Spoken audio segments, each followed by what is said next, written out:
책정된 금액을 벗어나게 될 경우 국가는 계획한 일을 이루기 위해 어쩔 수 없이 부채를 갖게 됩니다. 1997년 IMF 외환 위기를 겪었던 우리나라는 기업의 구조조정과 경기 침체로 인해 고통스러운 시기를 겪어야 했지만 외환 위기 극복을 위해 국민들이 나서서 금 모으기 운동을 하는 등 다양한 노력을 쏟아부었습니다. 덕분에 6년 정도 예상한 국가 채무 정리를 3년 8개월이란 기간으로 앞당길 수 있게 되었습니다. 이처럼 국가 부채가 늘어나는 것을 보다 심각하게 받아들이고 걱정하는 사람들이 많습니다. 현재 국가 부채로 골머리를 앓고 있는 나라는 우리나라뿐만 아니라 수많은 나라가 있는데요. 그중 한 나라가 바로 일본입니다. 다들 한 번쯤은 일본의 국가 부채가 무서운 속도로 늘고 있다는 이야기를 들어보셨을 텐데요. 얼마 전 일본 국가 부채가 또다시 사상 최대 규모를 찍었다는 소식이 전해져 많은 관심을 받고 있습니다. 일본 재무성은 지난 10일 6월 말 기준으로 국채와 차입금, 정부 단기증권을 합한 부채 금액이 1255조 1932억 엔을 기록했다고 발표했습니다. 일본의 국가 부채는 3개월 만에 14조 엔가량 늘었으며 국민 1인당 부채가 사상 처음으로 1000만 엔을 넘어섰습니다. 이러한 일본 국민 1인당 부채는 지난 2003년 550만 엔 수준에서 20년 만에 2배로 늘어난 것입니다. 경제협력개발기구에 따르면 일본의 GDP 대비 국가 부채 비율은 지난해 기준 259%로 OECD 회원국 중 가장 높은 것으로 알려졌습니다. 일본 다음으로 그리스가 222%로 2위, 이탈리아가 183%로 3위, 미국이 150%로 4위를 기록했는데요.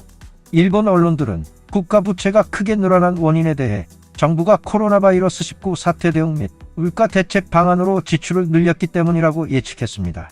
일본 재무성은 2022년 말에는 국가 부채가 1411조 엔까지 늘어날 수 있을 것이라 언급했는데요. 현재 일본 국가 부채가 상당히 늘어나고 있는 사실이 일목요연하지만 정작 이 상황을 남 일처럼 생각하는지 심각하게 받아들이지 못하는 일본 국민들도 있습니다.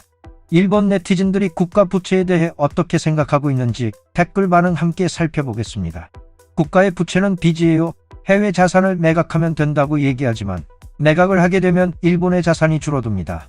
그리고 돈을 찍어내면 된다는 사람도 있는데 그렇게 되면 엔화 약세가 더욱 가속화됩니다. 가속되면 물가가 오르게 되지요. 채무가 늘어나는 것은 좋지 않으니 미래를 위해 조금씩이라도 줄여줬으면 좋겠네요. 그래서 국가와 가정은 다릅니다. 화폐를 만들 수 있으니까요. 인쇄하면 그만인 문제이다. 그 그리스도 파탄 나지 않는다.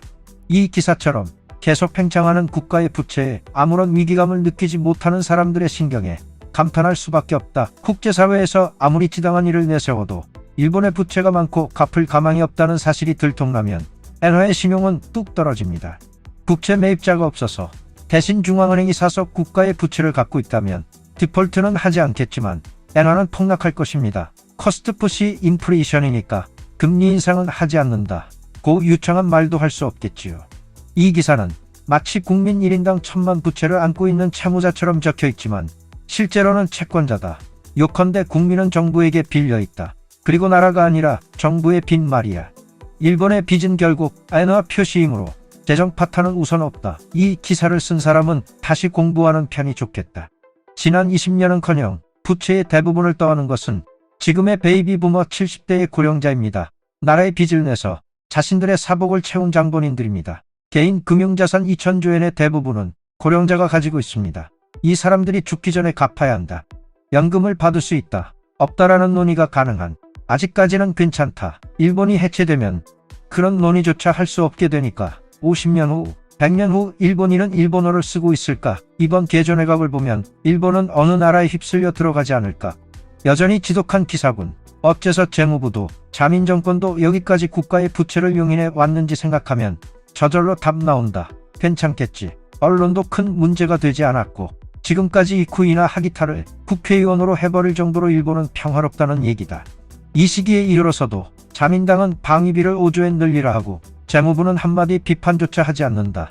이것이 일본의 현실이니까 증세의 이유를 정말로 믿는 바보는 되지 마라. 정부의 부채이지 국민의 부채가 아니다. 정부는 통화 발행권을 가지고 상환할 의무도 없다. 이런 숫자의 의미가 있는가? 그냥 이력일 뿐이잖아. 기자는 그런 것도 모르는 걸까? 무지하군. 연금 문제를 얘기할 때면 출산율을 늘리자는 발상이 왜 안 되는지 궁금하다. 부모 세대의 연금을 납부하는 것이 자녀 세대라면 이 수를 늘리면 됩니다. 국력은 인구수예요. 자녀를 5을 낳은 가정에게 세금 면제 혜택을 준다고 하면 가능할 것이다. 지금은 서둘러 인구수를 늘려야 할 때입니다. 인구 감소가 확정되어 있는 미래이므로 제도의 재검토나 구조를 바꾸는 것은 필요하다. 연금은 적립이 아니라 사회보장의 일환이라는 생각을 청년뿐만 아닌 연금 수급 가구도 생각해 주었으면 한다. 부채를 진심으로 줄이려고 생각한다면 정부의 보유 자산을 매각하고 외국 채권을 인수받는다.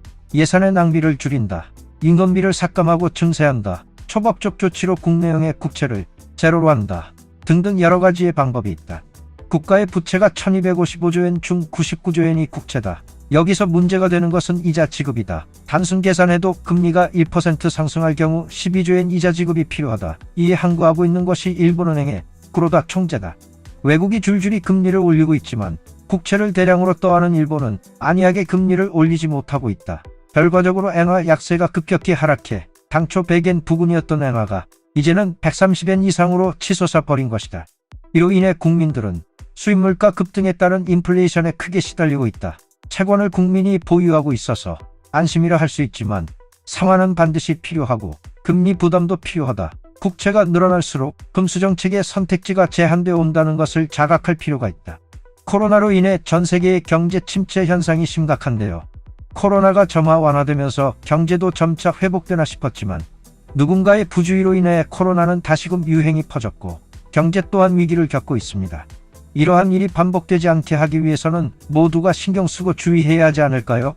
오늘 준비한 소식은 여기까지입니다. 영상이 유익하셨다면 좋아요와 구독 부탁드립니다.